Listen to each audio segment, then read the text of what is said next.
বার্তা এক নজর, সবার খবর সমান নজর। বাংলাদেশে হিন্দুদের উপর অত্যাচারের প্রতিবাদে হিন্দু জাগরণ মঞ্চ সংগঠনের পক্ষ সমর্থক বিক্ষোভ দেখান।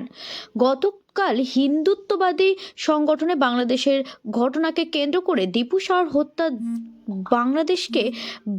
ঘটনাকে কেন্দ্র করে এই সংগঠনের বাংলাদেশের হাই কমিশনারের কাছে ডেপুটেশন দিতে গিয়েছিল।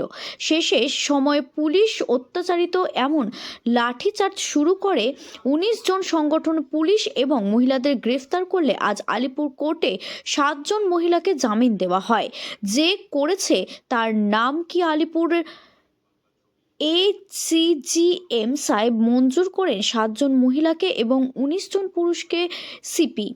২ দিনের পুলিশ কাস্টডি হয়, তাদের এখনও ছাড়া হয় না।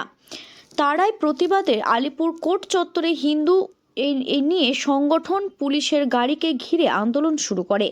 আলিপুর থেকে অরুণ লোধের রিপোর্ট, বার্তা এক নজর।